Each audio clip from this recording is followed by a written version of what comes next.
Welcome back to Vigor. It's your boy, Stealth Jet, leader of the JSS. So I am still on my submachine gun grind. I still am. And like I said in the previous video, there are only like two machine guns, two submachine, well, technically three submachine guns that are actually viable. You got the Thompson, because I mean, look, when you first start this game, you used that Thompson. And when push came to shove, you used it, didn't you? Because I did. Therefore, if you can use it back then, you can use it now. It just won't be as effective because, the meta has changed. You got the ADR-97, wonderful weapon. But then you have the MP5. And y'all know me. I love my suppressed weapons. I love the MP5K. And so that's what we are going to do. We are going to take the MP5K onto Battery Snow Death and see about completing this mission. But Jet, why are you so worried about these missions? Well, dear viewer, let me tell you. It's almost as if the game is nicer to me the more missions I complete. Don't believe me? Oh, you don't believe me? Check out my streams. Check out my streams on my second channel. It's almost as if I complete one mission and then my luck magically changes. Right? You can find the link to my secondary channel in the description below. My second channel is basically where I upload all my streams, past, present, and future. Gameplay, commentary, focus on the encounter. Somebody is shooting off the locks on the container. Already. They mean business.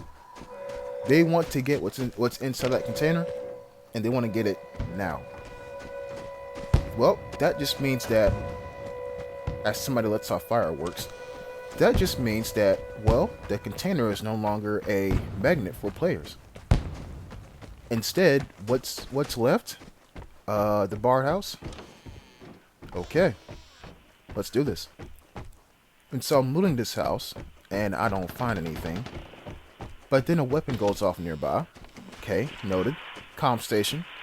Now, I don't feel like I'm getting the airdrop, so I'm going to make it oversized, right? Cool. Now I can run down anybody who's going for the airdrop. Not... What? Why do I keep doing this to myself? Well, red airdrop detected. Red container detected. And so I guess I'm going to have to use another comm station. That's crazy. That's a curse I have as well. Well, not really a curse, but more like an issue. I put negative effects on the airdrop, and I immediately find a red container afterwards. It's almost like the game says, here, I'm going to give you this one. But I'm so used to getting destroyed. I'm so traumatized about getting red containers and leaving with them from my past days that I always just put negative stuff on them. But, hey, it's a coin flip, really. Well, multiple coin flips, because they can spawn anywhere. Like, they can spawn in here as well. And I realize right here, like, why am I going inside the house? I'm trying to use a comm station. Yeah, my brain farted. And so, here we go. Comm station right here. Nobody shoots at me. And stealth it. We're good. We're good. And you see, I'm glad I found it early. Because it's overweight, right? But 0 times 2 is still 0. What I just said was, even though the airdrop is overweight and doubles my stamina loss from running, I don't have anything on me.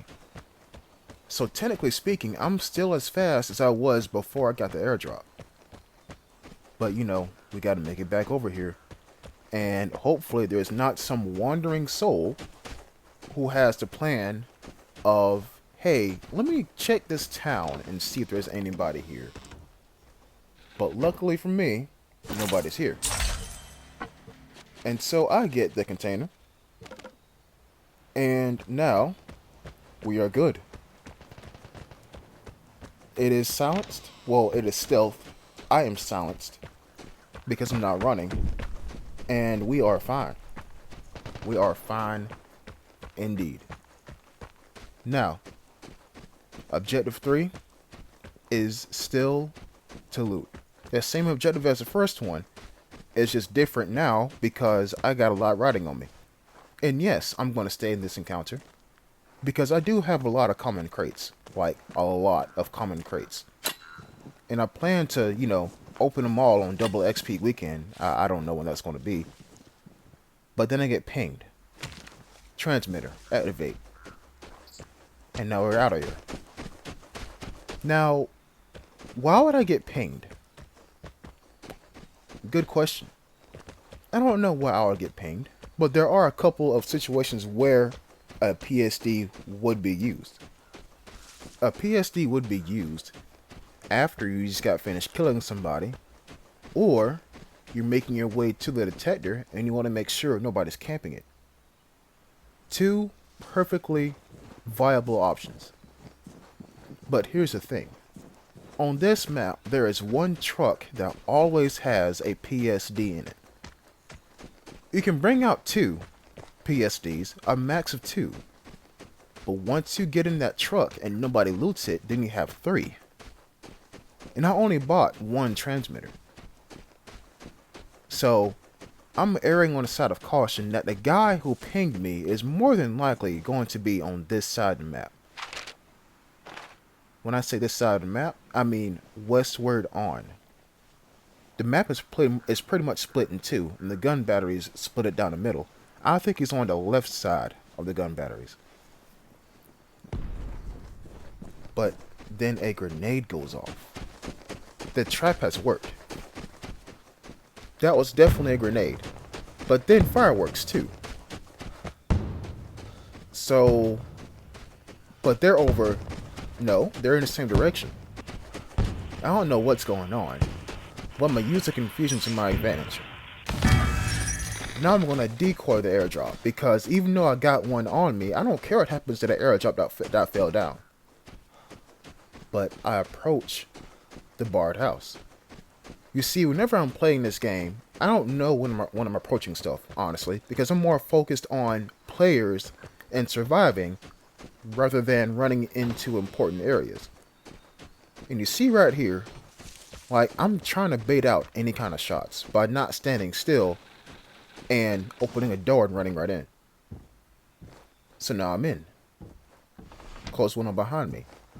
So, is the house safe? Well, clear in the living room, clear in the doorway. Now, these are 2 areas that I'm worried about. The 2 bathrooms. Well, laundry room. But I hear somebody coming. Well, they're not coming. Instead, it sounds like they were running across. And you see I'll walk outside to see if I can catch a glimpse of them. But I don't. Those sound like passing footsteps. That's what they sound like. And so, open the window, get back in. And it just hit me right about here that they were running for the detector. Because they don't have any more PSDs. My transmitter play worked. Now, they already know I'm here. Might as well open the safe. Okay? I got time. But I make one misplay here. Actually, no, that wasn't a misplay. I think I did everything right here. So I gotta open this, get this extra ammunition, get the resources. You hear that? He's coming. He's coming full steam ahead. Never sit inside a barred house while opening the safe. Because you're asking to get cornered and you're asking to get killed. Now, I'm not going to talk for a while as Santa Claus flies overhead. Listen.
So here, I know that was a scramble. I know it was, but believe it or not, somebody messed up. Actually, we both messed up. Because number one, that wasn't no clean headshot. And it wasn't going to be. That guy was always moving. If it was going to be a headshot, he had to be walking in the open on like a flat plane surface. Because it's hard for me to aim like upwards on the slope and catch somebody in the head.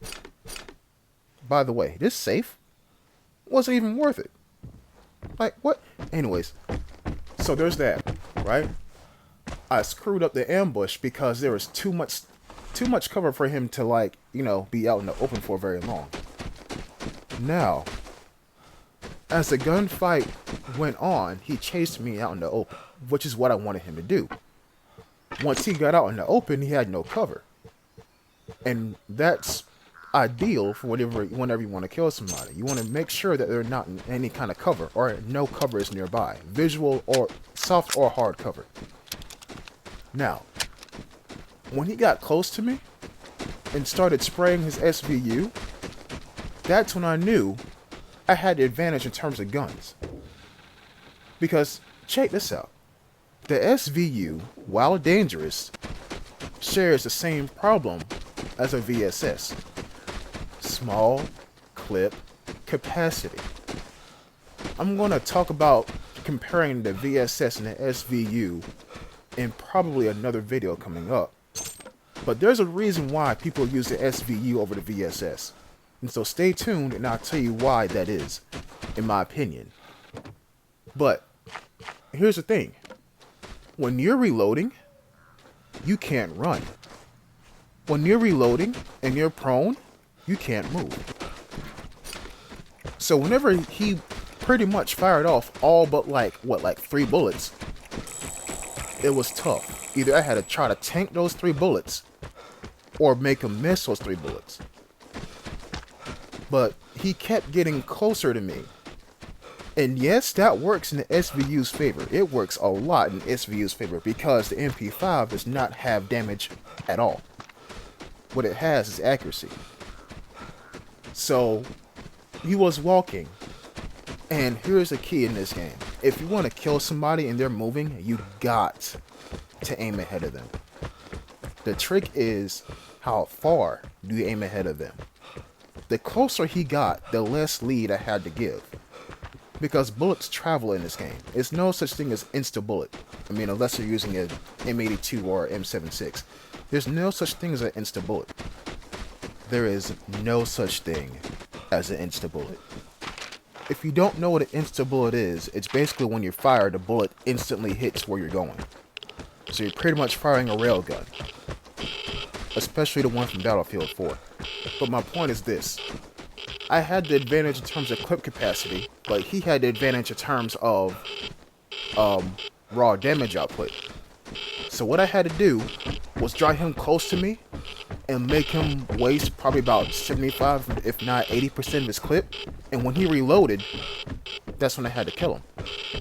But when he drop shotted, that was like some psychological like damage right there, because I knew like, okay, this guy means business. He is drop shotting with the SVU. Boy, he is trying to kill me. But he was walking in front of me with the SVU that probably only had about 2 shots in there. 2 shots in there. And believe it or not, that was enough to kill me. And like I said, I'm going to post a video explaining why people carry the SVU and not the VSS. But just stay tuned for that, because that's going to be a whole different encounter and a whole different kind of, you know, energy about that video. But look, it pays to keep an eye on your surroundings, because I really could have left with a whole SVU and missed an L85A1 in a box right there in front of me. Crazy. Crazy. And I'm pretty sure that if he would have killed me, he would have become a threat. Because you cannot beat an SVU on full auto, and you also cannot beat a Bugle F1 if you play Battlefield 4. It's called a FAMAS. F-A-M-A-S. You can't beat a FAMAS and a SVU mix, because the FAMAS, the Bugle F1, it don't bloom after every time you let off 3 rounds. That thing's accurate, right? But regardless, I came out of there alive.